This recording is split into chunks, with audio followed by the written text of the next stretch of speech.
We'll hear argument next in Case 18-877, Allen v. Cooper. Mr. Schaffer. Mr. Chief Justice, and may it please the Court. When states infringe the exclusive federal rights that Congress is charged with securing, Congress can make states pay for doing so. That's our respectful submission today, one that follows from the Constitution's text and affords ample basis for this Court to uphold the work Congress did in enacting the CRCA. Article 1, Section 8, Clause 8, what we're calling the Intellectual Property Clause, is unique within Article 1 in laying down an express constitutional mandate for Congress to protect specified private property rights against any and all intrusion.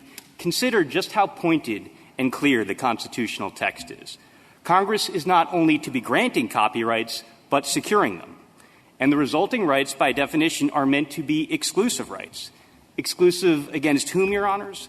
Exclusive against all comers. Exclusive against the world, including the government and including states. And this exercise of congressional power serves the express constitutional purpose to promote progress. How? By affording monetary recompense to copyright holders. The framers thus made very clear that all those wanting to use an author's copyright are meant to be paying money for doing so. This clause's text signals a plan of the convention waiver like no other in Article 1.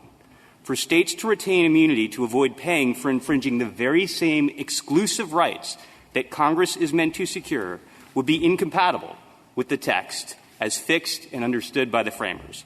And this Court has already so recognized in substance. Going back to 1888 in United States v. Palmer, the Court said in holding the federal government monetarily liable for infringing patents that Congress's power, the same power we were just talking about, could not be affected if the government had a reserved right to infringe. Same reasoning holds for states, Your Honors. And in Goldstein v. California in 1973, the Court said, and again here discussing copyrights, when Congress grants an exclusive right or monopoly, its effects are pervasive. No citizen or state may escape its reach. All that would be highly persuasive if we didn't have the patent decision, the Florida prepaid decision. It is the very same clause. It's the very same secure. It's the very same exclusivity. Correct, Justice Ginsburg, but the Court was not examining the text. The Court was not examining the clause. In fact, it didn't even grant review on the question whether the Article I basis for the Patent Remedy Act would be a valid basis. That wasn't before the Court. It wasn't even raised before the Court. And so all the Court did, Justice Ginsburg, was refer back to Seminole Tribe, the sweeping assumption of Seminole Tribe that no Article I clause could ever supply basis for abrogation. That's the same assumption that the Court in Katz more recently called dicta and held to be erroneous dicta, an erroneous assumption, which is the only way that the Court was able to analyze the specifics of the bankruptcy clause and find that it did reflect a plan of the convention waiver and a basis for abrogation. In Katz, the Court concentrated on the bankruptcy authority as a unique authority. We have Seminole, which is across the board, and then we have the exception for the bankruptcy clause. Now, are you asking us to go through all of the Article III authority and take them one by one? Isn't Katz more properly read as a bankruptcy exception to the Seminole Tribe rule?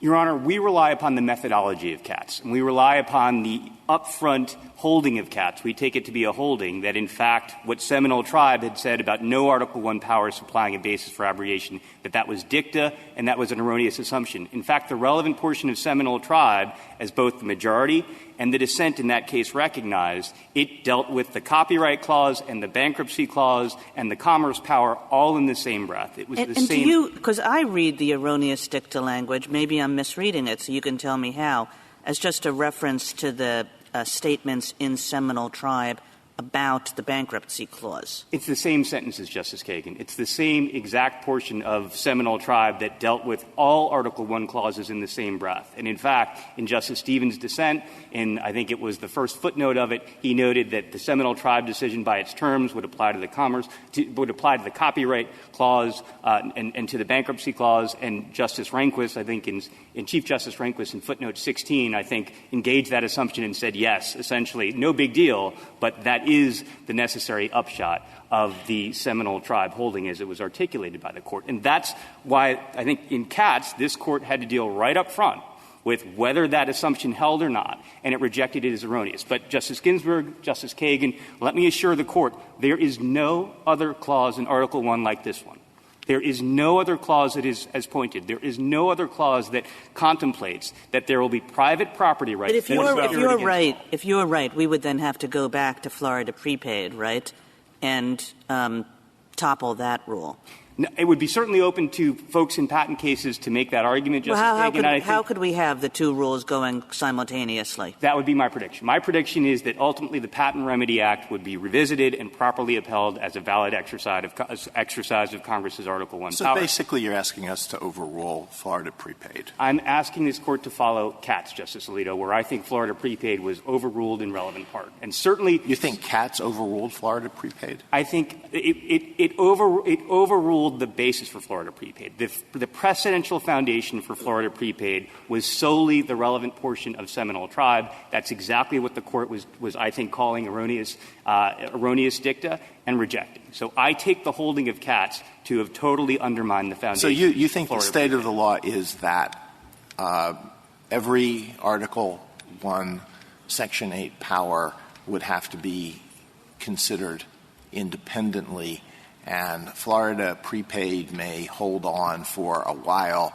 as a poorly reasoned exception to that rule, but ultimately would have to be overruled to bring it in line with the position you're asking us to adopt today? I have only one friendly amendment to Your Honor's assumption, which is I don't think that there is any other Article I clause that reflects a plan of the convention waiver in the sense that we're discussing, in terms of the constitutional and text and the necessary implications of it. Because for the reasons that this Court has already recognized, we think it is totally incompatible with the framers' text and the framers' contemplation to say that there's any such thing as an exclusive private property right secured by the United States Congress that states are free to infringe without paying. I think that would have been antithetical to the framers' conception. That's our respectful submission on Article I.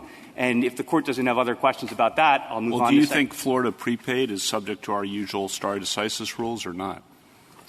Well, Justice Kavanaugh, obviously the Court will decide what is its precedent. We read Florida prepaid as not having really squarely addressed this question. I don't think Florida prepaid reached a holding on the Article I point because the question was not before the Court there. Well, the Court said the Patent Remedy Act cannot be sustained under either the Commerce Clause or the Patent Clause. Before that, it said Seminole Tribe makes clear that Congress may not abrogate state sovereign immunity pursuant to its Article I powers. It said that without the question having been presented and without any party arguing the question, which is why I would respectfully question whether it's truly a holding, Justice Kavanaugh. But if it was a holding, it was, just as Your Honor articulated it, based solely on Seminole Tribe, the very same aspect of Seminole Tribe that we read the Court as revisiting and overruling in Katz. But the Court will decide the status of its precedent. If it has any qualms about the Article I basis for the CRCA, I would ask the Court to sustain the CRCA on the strength of the Section 5 of the 14th Amendment basis. Can you articulate what plan of the convention means to you?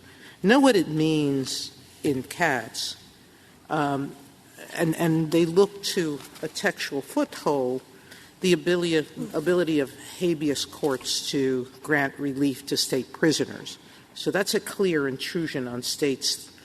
I don't see the same thing in the intellectual property provision. In fact, for 200 years, there was concurrent state and federal jurisdiction. That seems to cut against your argument that somehow the founders thought that this was an exclusive federal right. Take those in turn, Justice Sotomayor. Or exclusively, an exclusive right to the federal government. A plan of the convention waiver refers to some reflection that states were surrendering their backdrop default sovereign immunity in a discrete respect as part of the constitutional You convention. don't think came out of that it. exclusive jurisdiction would have signaled that more clearly than concurrent jurisdiction for over 200 years? I think that our textual basis for the abrogation is stronger than it was in Katz. In Katz, as you say, Your Honor, I don't think it was in the bankruptcy clause, the plan of the convention waiver. And as to habeas jurisdiction, that was not about monetary relief against states. That was not about hauling states into federal court. It was just about granting relief, habeas relief, to get prisoners out of state prison. I don't think that that's anywhere near as on point as what you have with the Intellectual Property Clause, where clearly the framers' contemplation is these are exclusive rights that anyone who may infringe has to pay for. Congress's job is to secure those rights. It cannot do that without abrogating state sovereign immunity within this discrete realm. The latter part you're assuming. Nothing about it. It says securing the copyright, but it doesn't say making sure that the copyright owners are paid. To promote progress, Justice Sotomayor, it is a preamble that is not echoed anywhere else in Article 1. Some would say that injunctive relief promotes progress. Well, James Madison. That's a damages question. That's not an issue of what promotes the arts. James Madison's conception reflected in the text of what the monopoly would achieve is that the authors and inventors would get paid for their inventions. They would get paid for their creations. And as the Court, as I indicated, back in 1888 recognized, it is antithetical to that to say that government of any kind, certainly the federal government, can infringe those exclusive rights that Congress is to be securing. But as to Section 5 of the 14th Amendment, Your Honor, this is a case and a legislative record different from what the Court had before it in Florida prepaid. It is much stronger in relevant part. In part, that's because of the fundamental difference between copyright law at issue in this case and patent law that the Court was looking at in Florida prepaid. In part, it's also because you have a legislative record that is so much stronger, Your Honors. You had the Register of Copyrights, Ralph Oman, testifying to Congress, preparing a report based on a 50-state survey and a very conscientious compilation of comments and studies about what was happening to federal copyrights and why this legislation was necessary to protect them. But you tell us in your brief that when Congress enacted the CRCA, it had, quote, 16 examples over the previous decade of reported state infringement in 13 states. Is that enough to identify a serious constitutional problem? I think so, Justice Alito. I think, first of all, as to the serious constitutional problem, you have federal property rights that have been granted and that are private property rights, and states are infringing without paying for it. That is a fundamental intrusion. That is a fundamental constitutional problem. And I think Congress, if it has a remedy that is conscientiously tailored around that, should have, as the Court put it in City of Bernie. 16 examples is not enough. And the mere fact that there were state infringements doesn't necessarily mean that there were state violations of a constitutional right, does it? We think it follows in the copyright context, Justice Alito. Every infringement is every infringement by a state or by the federal government is a constitutional violation? The nature of the exclusive intellectual property right is that one will have the right respected or else be compensated for an intrusion. That is the nature of intellectual property. And for copyright in particular, Justice Alito, infringement by definition means someone has copied the protected original expression of the copyright holder. And yes, we think that that is a constitutional violation pretty much every time. What if it's negligent? I don't think it — Justice Alito, I don't think it can be negligent in the relevant sense. The government may commit procedural due process violations by doing all sorts of things negligently, denying notice, denying opportunity to be heard, spurious welfare cancellation. Those things offend procedural due process. But there's also a takings basis for this legislation. And the Court has been very clear that a taking can occur even through a regulatory taking, as in Penn Central. And so if there is a predictable result of a government action that denies someone their protected property rights and does that without compensation, that is a 14th Amendment problem.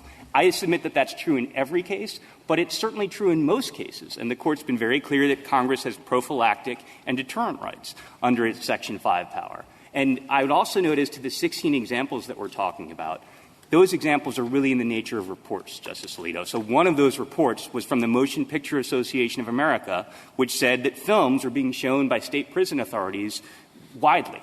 And when that was pointed out to multiple states, 2 of those states came back and said, we're going to stand on our 11th Amendment sovereign immunity. One of those is North Carolina, one of those states. That's one of the episodes that was reported. And just 2 other points about this. The report from Ralph Oman came in 1988. That was 3 years after the Court's decision in Atascadero. So the register was clear, the former register was clear, and the Congress was clear that this was an emerging problem, and what they had in the way of examples was within a 3-year band of time. But do you think that record is stronger than the record in City of Bernie? Your Honor, I think the intrusion here is much lighter than City of Bernie. Here, all that states are being held to substantively is the same rule they've been under since the founding. Don't infringe copyrights. Everyone agrees that that is an obligation. Well, that may of the be states. true, but the question is there greater congruence and proportionality here than there was in City of Bernie? Or maybe that we should reexamine City of Bernie, too. I'm not urging that. Okay. I'm not urging that, and I don't think the Court needs to reexamine that because there isn't the same sort of congruence and proportionality problem. Part of what was at issue, I think, in City of Bernie, and rightfully concerned the Court, is Congress was redefining the substantive law. It was intruding upon the substantive conduct of states and basically changing the substantive rules of what would constitute a constitutional violation.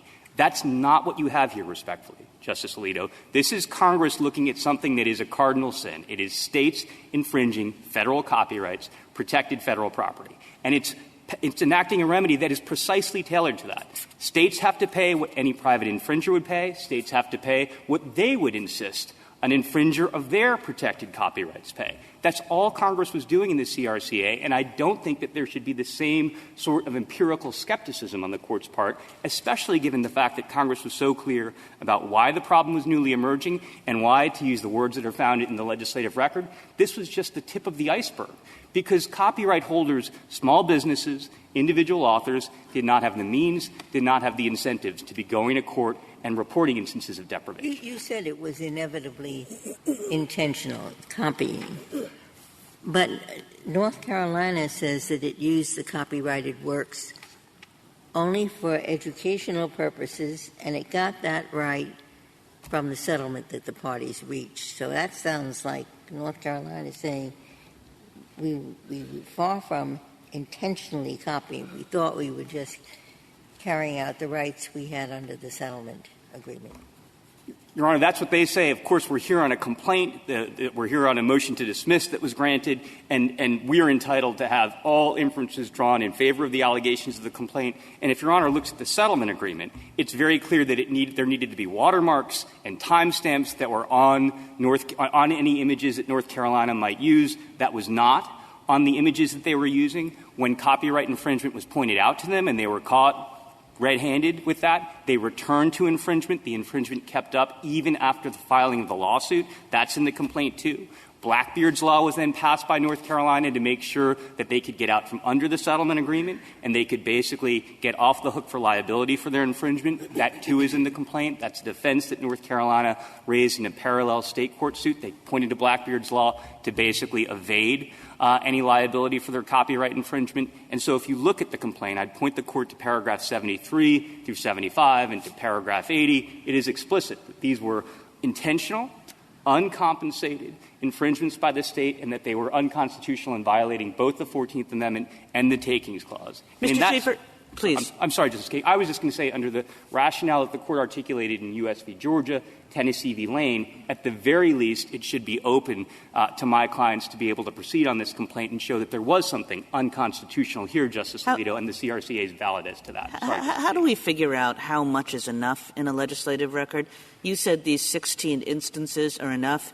In Florida prepaid, I believe there were 8 instances, and we said that wasn't enough. Now, what's the difference between the two? Other than 8, you know. Part of it is the fundamental difference between patents and copyrights. In Florida prepaid, the Court's dealing with a body of law where states can be totally innocent in their infringement. They could independently arrive at an invention. They could have no awareness that anyone else came first. You're still going to be liable for patent infringement. Copyright law, by definition, is much more circumscribed. For there to be infringement, it requires that a state have copied the original expression of someone else. Absent that, we're not talking about a copyright. Because you could look at 16 as a really low number. There are 50 states, and if 16 of them infringed once, that gets you to 16. That wouldn't strike me as a major national problem. There were 16 reports, oftentimes of multiple instances of infringement or bad faith conduct by states. That's encompassed within the 16 that we're referring to. And as to that, there were dozens of comments that were received about, is this a bigger problem? Is this an increasing problem? And Congress, per the Register, found that, yes, it was. And it might be different, Justice Kagan, if there were 16 examples after 3 decades had passed. But the reality is Congress saw the tip of the iceberg of this problem. It saw something that was growing quickly and said, this is a serious problem for the 14th Amendment. We're going to put remedies in place in order to stop it, in order to deter it. And you have from the amici on our side a whole chorus of industry associations, including the Chamber of Commerce, including the Copyright Alliance, the way that this iceberg has grown much, much bigger. How do we think about that? Because a lot of that is not in the record. Do we close our eyes to that? Do we act like a trial court with respect to those sorts of facts? What do we do?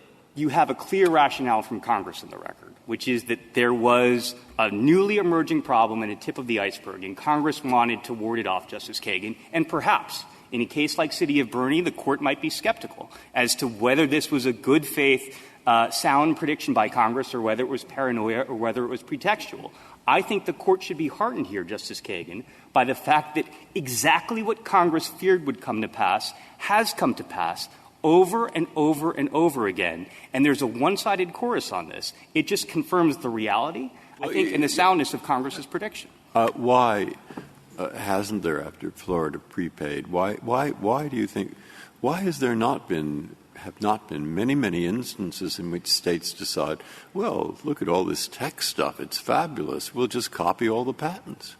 Why not? There has been a lot. I mean, there has been a lot of that. And you have that from the amici, and I think it's also influenced licensing. Well, and all over California. Why doesn't California have a budget problem? We'll just take all the Silicon Valley material and we'll copy it. If you read from Dow Jones, I'd commend They're doing it? Your Honor, that's what they did tens of thousands of times over. I'm not talking about copyright. I'm talking about patents. As to patents, I don't think that states are in the patent business to the same extent, Justice Breyer. Why don't they? Here's the solution to all their budget problems. Well, maybe they're afraid that this court might be there at the end of the day to answer unresolved questions after Florida prepaid. What question? We apparently said they could go do it. Well, we think that there's still an Article I. A question is to the Article I basis. That's what we're respectfully urging. And certainly Congress — I, of course, dissented. I know it well, Justice Breyer. Well, what you say raises an interesting question under Section 5 of the 14th Amendment. When we have decided that the congressional record at the time of an enactment that attempts to rely on Congress's Section 5 power is insufficient, and in subsequent years there are events that would have made the record a lot stronger, what does that do to the decision? Does that mean that it's subject to reexamination based on what has happened after that point? So why should we look at events that occurred after the enactment of this? Because you've never looked at this legislative record before. When you look at this legislative record, you find a predictive judgment by Congress that is a well-reasoned and logical and evidence-based predictive judgment, that this is a real phenomenon. It is emerging. It's being reported from multiple sources. It is quite concerning when you look at this from 14th Amendment principles, among others. And so they decided to do what they did. So that rationale is corroborated, Justice Alito. There's a reality to it, a grounding that is evident in what has happened subsequent to that. And I think if the court were to go, from our perspective, the wrong way in this case, the problem will get that much worse, because that will be taken as a green light for states to continue with their infringement without paying for it. So can Congress say, we're enacting this under Section 5, and we recognize that there's not much of a record of state violations at this point, but we predict that there is going to be? If the remedy is sufficiently well-tailored around the constitutional deprivation, my answer to that is yes, Justice Alito. I think we are stronger than that. But to take Tennessee v. Lane and U.S. v. Georgia, there the court was looking at essentially what are the facts of specific cases or a specific set of cases and saying from the court's perspective, yes, this would violate the Constitution, therefore the remedy is constitutional as to — I didn't understand you to be making an argument under U.S. versus Georgia. Am I wrong? Are you making an as-applied argument to this particular case? I think it's on North Carolina to make an as-applied challenge, Justice Alito. Our respectful submission is that the CRCA is constitutional as enacted by Congress and as relied upon by us in this case. And if North Carolina wants to argue that it is an unconstitutional application as to them, it's their burden to do so. And we support the arguments of our amici that say the court could ultimately decide this case under U.S. v. Georgia or a Tennessee v. Lane rationale. I'm urging the court in the first instance simply to uphold the CRCA the way that Congress enacted the CRCA and envisioned for it to be applied. You didn't make below at least I didn't see an argument based on U.S. v. Georgia. We didn't, I think, cite U.S. v. Georgia. I think that is true, Justice Ginsburg. We do rely upon the arguments of our amici, and I stand by my submission to Your Honors that if anyone is trying to argue that the CRCA is unconstitutionally applied in this case, it's North Carolina. And the Court can decide, as it decides so often when it comes to facial challenges, that the CRCA is not facially unconstitutional, but it could be open to states in an appropriate case to make the as-applied challenge. You've done a very nice job of showing in your papers the Blackbeard law does trouble me deeply. But you're doing nothing with proving the proportionality to the problem, because there are states that presumably have fine remedies to handle any infringement. You've shown some failings in this state's processes, but I don't know how any of the evidence developed by Congress shows that all 50 states and territories additionally don't have adequate state systems to address this issue. If I may answer the question, Mr. Briefly. Chief Justice. Very briefly, Justice Sotomayor. Number one, in the legislative record, the House report, at the committee report at 9 and 10, the House emphasized how important copyright damages are, specifically statutory damages and attorney's fees. It's the difference between loss of the right and protection of the right. That's how important it is. And, of course, the copyright statute preempts any equivalent state laws. So there is no recourse for the copyright holder who's complaining specifically of copyright deprivation outside of the CRCA. Thank you, counsel.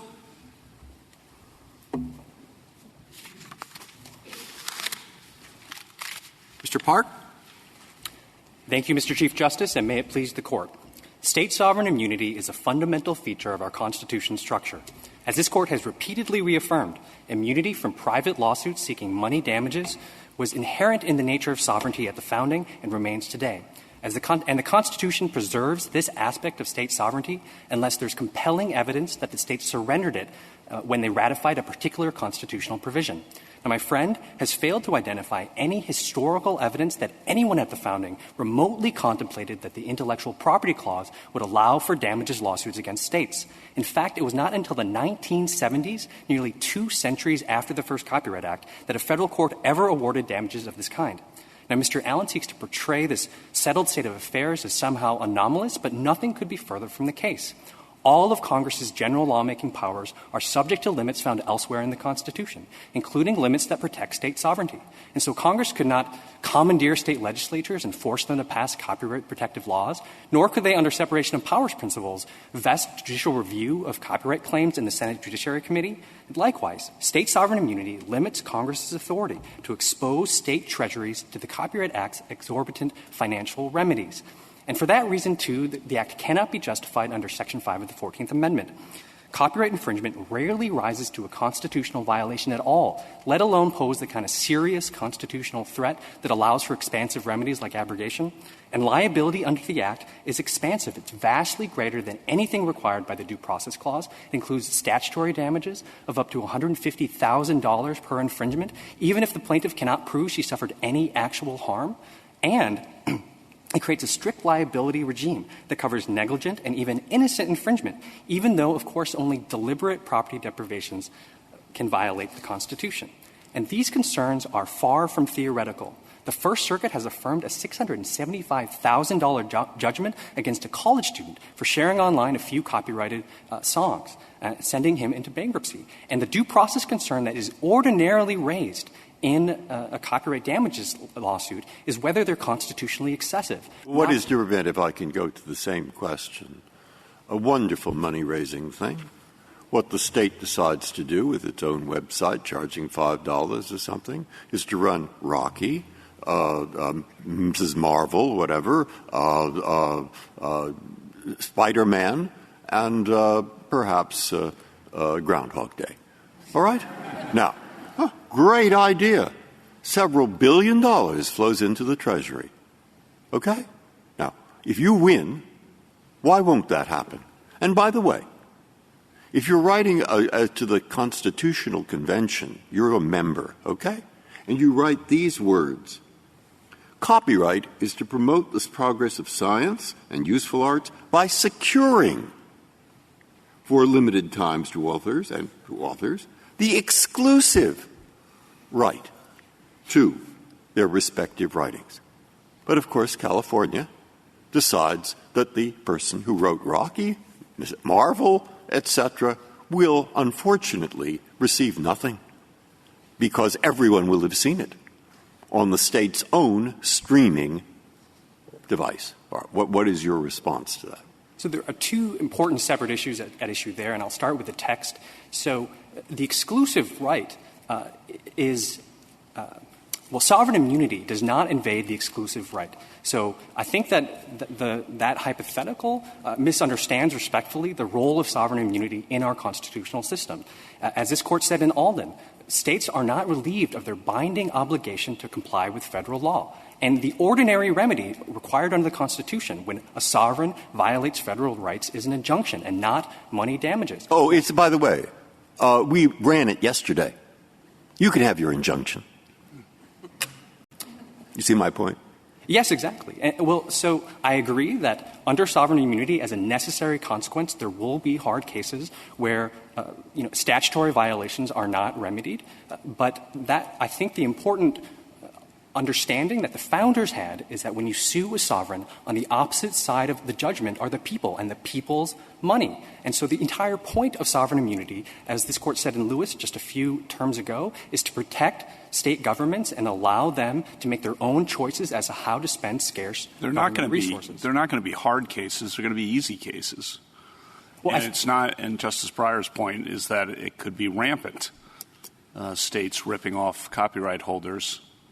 And how can that be squared with the exclusive right if states can do this, which presumably a ruling in your favor will do nothing but encourage them to do? So I think that's the beauty of the Copyright Remedy Act in combined with this Court's Georgia decision. So on extreme hypotheticals, such as Justice Breyer outlined. Why is it extreme? That's right. You've said hard cases and now extreme. Why won't it just be a standard case and not so extreme? Well, so whenever a plaintiff can reasonably allege that there has been intentional copyright infringement and there are not adequate remedies, then under this Court's Georgia decision, they can bring a direct constitutional claim. We don't dispute that. And so I think to the extent that the Georgia issue is relevant here at all, it's to the fact that it relieves many of these concerns that Justice Breyer and Justice Kavanaugh have outlined. I think that so if we were to discuss the Georgia issue here, I think we have been here litigating this case against Mr. Allen for 4 years, and the first time that he ever raised this Georgia issue of a direct constitutional challenge was in his reply brief in this Court. You won't see it in the petition. You won't see it in his briefs below or in the transcripts of the argument. And, of course, for that reason, the lower courts never addressed it. They never — Your view is that in fact, under the 14th Amendment, this statute is valid insofar as my Captain Marvel example deliberately takes property from people. So is that what your point is? Yes. All right. If that's your point, then you concede their point, whether they raised it or not, somebody else would, you concede that this legislation is valid.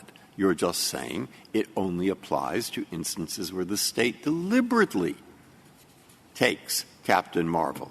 That would cure my problem to a considerable degree. But that is the concession on your part? I think it follows naturally from this Court's Georgia decision. But I would add one additional element, which is to complete a due process violation for a deprivation of property, 2 additional features are required. You need to be deliberate, and there needs to be no alternative remedy. And here there are other alternative remedies that could be available. Let's take deliberate first. So it is alleged that North Carolina is infringing on copyrighted works. There's a settlement. And then North Carolina starts up doing exactly the same thing that it did before the first. That sounds pretty intentional to me. I think it would be intentional if the state had not explicitly bargained for a provision that says we can use Mr. Allen's images for non-commercial purposes. And now I think that highlights how this dispute is really a dispute over the scope of a contractual license that the state received. There is a pending breach of contract lawsuit in state court where the state and Mr. Allen's business partner, Intersol, are debating these exact facts, whether we've exceeded the scope of our license by, for example, not putting watermarks on the images and that sort of thing. So I think that relieves — I'm sorry. Finish. Oh, well, I just was going to point out as well that I think that relieves any actual due process violation that could be here because, of course, there's the alternative remedy is a breach of contract lawsuit, which we have not asserted sovereign immunity for. We've affirmatively waived our immunity in state court for breach of contract claims. What do I do with the Blackbeard law? It is deeply troubling. It's a state saying, even if I'm infringing, you can't get anything. That's basically how I read that law. What remedies do they have under federal law for a state doing something like that? So I agree it's a strange law. I think there are two separate points I'd like to make. So first, it can't possibly have any relevance to this lawsuit because it was passed in 2015, 2 years after the alleged infringements in question. Well, and it could to a Georgia argument, obviously. Well, so I think that exposes the second issue, which is that there are two types of claims in this complaint. There's a copyright infringement claim and related claims, and there's a declaratory judgment claim asking that law be declared preempted. Now, Mr. Allen has not sought cert on the declaratory judgment claim, and that would be the remedy in that circumstance. But the Fourth Circuit, and this is on pages 37 to 39 of the petition appendix, the Fourth Circuit rejected the declaratory judgment claim because it held that the 2013 settlement agreement said that your images, Mr. Allen, are subject to the public records law. And the 2013 version of the law said that photographs that the state receives in public business are public records. And so that amendment couldn't possibly have affected Mr. Allen's rights to his images. So why wasn't it a taking? Why wasn't the passage of that law a taking when the law declares that something that is private property is now a public record? So I think it possibly could be on different facts if Mr. Allen hadn't already agreed in a contract that his images were public records. But I think that this would be a pretty extraordinary vehicle for this Court to decide when copyright infringement can constitute a taking. I'm not aware of any federal court that has ever reached that question because it hasn't been litigated. So he never alleged that the use of the images was a taking below. And he mentions it in his brief here, but he doesn't even describe the substantive standards that would apply under either a direct physical invasion analysis or a Penn Central deprivation of all economic value analysis.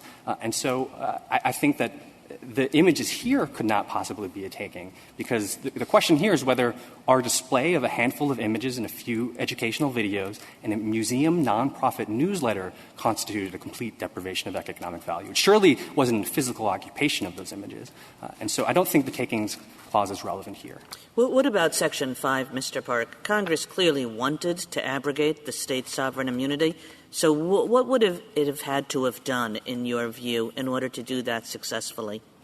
I think that it should have followed the rules laid out by this Court in City of Bernie and subsequent cases. And I think that, to be in all fairness to Congress, those decisions postdated this statute here. And so they weren't even trying to meet those standards. And it is an unfortunate consequence. But well, what would a record that does meet those standards, what would it look like? So it would be trained on identifying copyright infringement that also violated the Constitution. So it would be intentional infringement, and it would be infringement where there's no alternative remedy. Well, can't Congress say something like, in copyright, any violation requires actual copying, so we're going to assume that 80% of the violations in the world are intentional? So I think that would activate the danger that this Court designed the City of Bernie test to prevent, which is changing the substance of law under Section 5. Now, under copyright law, that willful infringement is a recognized standard. Well, because there's clearly some allowance for Congress to devise prophylactic rules. And this would seem to be a perfect example of, you know what, given the requirements of a copyright violation, we think the vast majority of them are going to be intentional and therefore are going to be constitutional violations. Are you saying Congress can't say that and just target copyright violations generally? I think that they could. I think on a different record, if they had focused on intentional infringement and said, this is widespread, there are no adequate alternative remedies, this is a serious national constitutional problem, and we will enact prophylactic remedies to address it. Well, how do they show that? Well, I think at the very least, they focus on intentional infringement. I would direct the Court to Mr. I think I just talked about that. Right. They've decided that 80% of copyright violations are intentional because copyright violations always involve actual copying. It's hard to actually copy something negligently. Yeah. Not impossible, but hard. So Congress has decided, the vast majority of these are intentional, therefore are constitutional violations. Now what does Congress have to do? So I think there would be the additional analysis, which is the proportionality prong of the test, which requires that there be some tailoring of the remedies that are given by Congress to what is required by the Due Process Clause. And no one has ever claimed, I'm not aware of any copyright holder that has ever claimed that the exorbitant remedies found in the Copyright Act are required by due process. I mean, we're talking about $150,000 per infringement, even for an infringement where the plaintiff says, I cannot prove any actual damages. But because this infringement was so egregious on its merits, I deserve statutory damages. Here is now I see the problem which you've clarified very much for me. It's that the choice for us now is, say,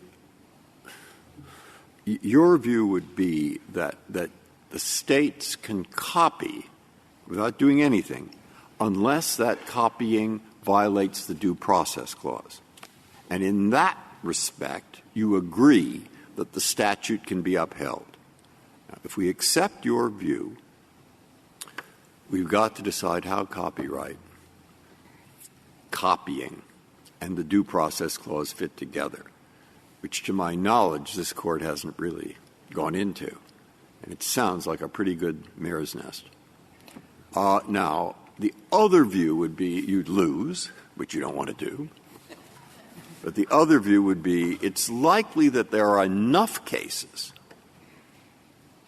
where it would violate the Due Process Clause for us to accept the statute as a whole, thereby creating, in a sense, another somewhat different exception to the statement in Florida prepaid. I'm trying to get our issue, and I'm trying to say it fairly from your point of view and from the other point of view. So let me clarify in terms of your first construct. I don't think that's actually accurate. So under copyright law, a whole range of copying doesn't violate the Copyright Act at all. When there's fair use, that applies. When, as here, it's contractually authorized. And so an additional element is required for that to be considered intentional. And copyright law has a built-in set of standards here. What Nimmer says and what the Second Circuit says, what is fairly well accepted in the lower courts, is that willful infringement is when the defendant has actual knowledge that their act constitutes copyright infringement. Now, there is some dispute as to whether recklessness, as to whether it constitutes copyright infringement is enough, but I'm not aware of any court that has ever said that the intentionality requirement, as is sometimes relevant in copyright law, is ever met by mere copying. In fact, 504c2 of the Copyright Act says, quote, innocent infringement is still liable. And innocent is defined as when the defendant had no reason to be aware that the infringement was. Do you think Congress is able to make judgments about what proportion of copyright violations are indeed intentional? If Congress had said, given the requirement of actual copying, we think a vast majority of copyright infringements are intentional, would that be precluded? Would that fall within Congress's power or not? Yes, I think that Congress warrants a great deal of deference in this area. And so if they had conducted that examination and they had made that conclusion in a finding, or it was clear in the legislative record that that was what Congress was focused on. So do you think that's what Congress has to do here? Congress has to say, we think most copyright violations are indeed intentional and therefore violate due process. And here, there are 30 examples. Would that be enough? I don't believe that there is a strict numerical threshold that is required to legislate under Section 5. I think that what City of Bernie says is that the remedy has to be tailored to the scope of the constitutional violation, right? So if there were 30 violations, then Congress could say, well, here's a proportional remedy to that level of Well, why isn't the proportional remedy the same remedy that everybody else has to pay? Because once Congress has decided that we think that there are loads of constitutional violations going on, why doesn't the state have to pay what every other actor would have to pay when it engages in those constitutional violations? Why isn't that almost sort of by definition proportional? That's what people pay. it would be proportional to the Copyright Act, but Section 5 has to be focused on enforcing the Due Process Clause. And the Due Process Clause only requires, at most, compensatory relief. And so I think that exposes how my friend on the other side is trying to constitutionalize copyright law. What we're talking about is the Due Process Clause and what that requires, and not ordinary infringement. But it's both you and your friend. Because what you will have the courts doing is case by case when, say, California tries to run, they won't run Captain Marvel, maybe it's some old movie, and they say it's fair use. And we can think of I'm not a million, but thousands of examples. And case by case, when someone tries to stop them, the courts have to decide whether the Due Process Clause, in this instance where the University of California thought it was fair use to make 50,000 copies of Norman Mailer's book or something, you say, case by case, we have to decide the constitutional question. I think that's where you're leaving me. And it's tough. It's tough sort of both ways. Well, so I don't think that's going to be difficult for the lower courts to wade through that state of the law, because they're merely applying the ordinary rules of copyright.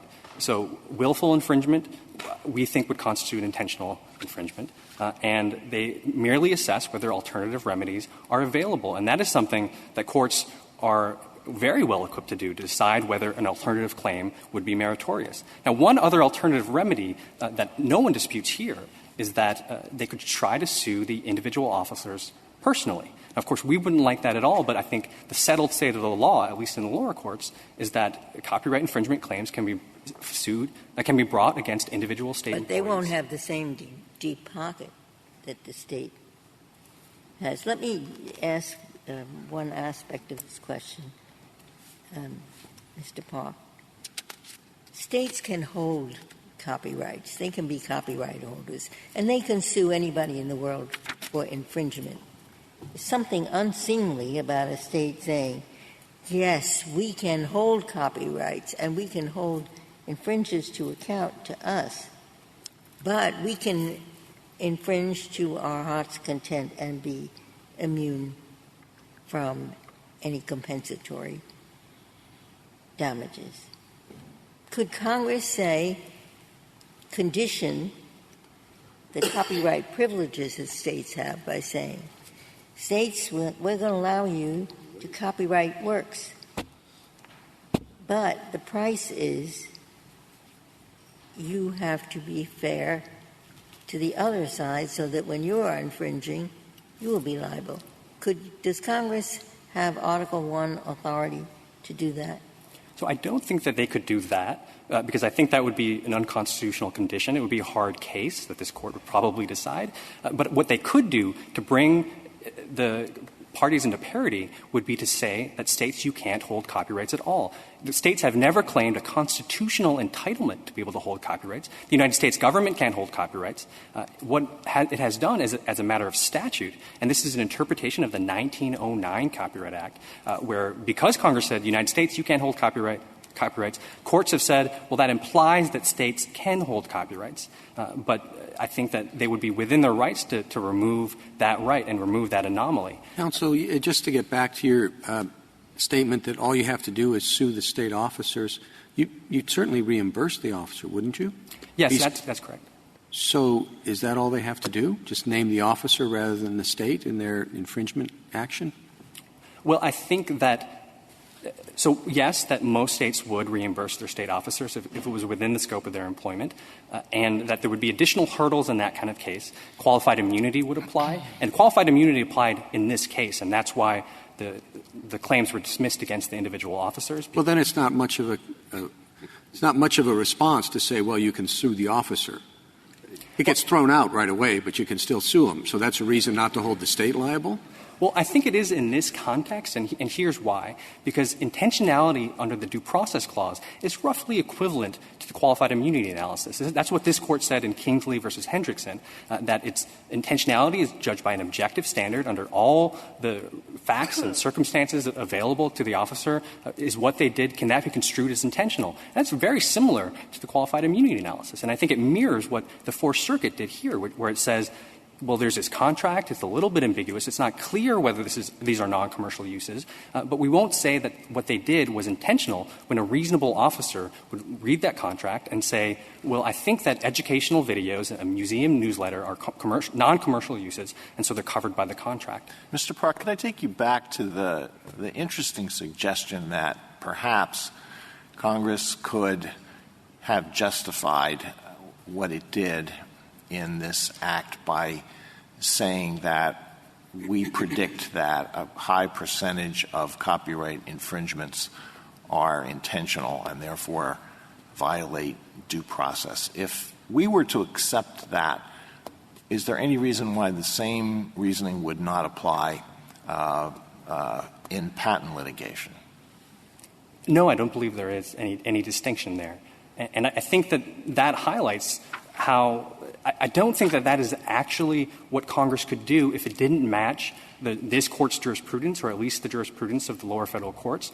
If the lower federal courts have not said that most copyright infringement is intentional, it's the rare exception that infringement is held to be willful. And so I think that it would be based on the legislative record. You'd evaluate whether Congress had a good faith basis for making that conclusion. And I think on the current state of the law, as I understand it, they would not have that good faith basis. So I'd like to just turn very quickly to this idea that future infringement could be enough, or that these, examples that have arisen after the Copyright Remedy Act could be relevant to this analysis. I think that would be at odds with all of this Court's Section 5 cases, including the cases where this Court has upheld abrogations as valid, such as Hibbs. In all of those cases, they said Congress must identify a widespread pattern of constitutional violations and in the legislative record before it. And I think that goes to the heart of the City of Bernie test, which is evaluating Congress's work and making sure they're not trying to change constitutional law through Section 5. They have to be enforcing the law as interpreted by this Court. I think if I could make just a few words on stare decisis, because I think that's incredibly important in this case. I think that my friend has acknowledged that a ruling in his favor, at least on Article 1, would effectively overrule Florida prepaid, that there would be some interesting law review articles written about whether it did so on its own merits or whether there has to be subsequent litigation, or whether it automatically revived the Act, but no one that has ever evaluated the intellectual property clause has ever been able to identify any distinction between copyrights and patents that could be relevant to this analysis. And so, yes, if this Court rules on the basis of Article 1, we think that Florida prepaid would be overruled. And I don't think that Katz can bear the weight that Mr. Schaefer tries to place on it. So Katz, and this is at page 363 of Katz, it says, our assumptions about the bankruptcy clause were erroneous. And I think that was a reasonable thing for Congress, for this Court to say, given that there had been nearly a century of precedent going all the way back to 1933 in New York v. Irving Trust, saying that bankruptcy discharge proceedings. Well, it said the blanket statement in Seminole Tribe was incorrect, and Florida prepaid relied on that same blanket statement in Seminole Tribe. It seems to be a problem for that blanket statement in Florida prepaid. Yes, I completely agree. I think that the reasoning of Florida prepaid's Article 1 holding has been undercut, and that would be a reason to revisit. It's two sentences. That's correct, Your Honor. It's very limited. And it's based on a principle that has been undermined by Katz, I think. So you would apply the ordinary rules of stare decisis. That's the only point here.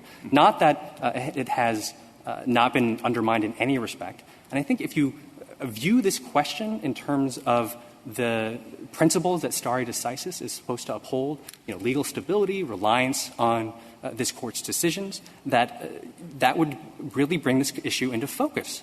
Because everyone who has evaluated Florida prepaid and whose job it is to evaluate this Court's rulings and say, what are my legal rights and obligations, has said that it covers both the Copyright Remedy Act and the Patent Remedy Act, including the United States government, which has...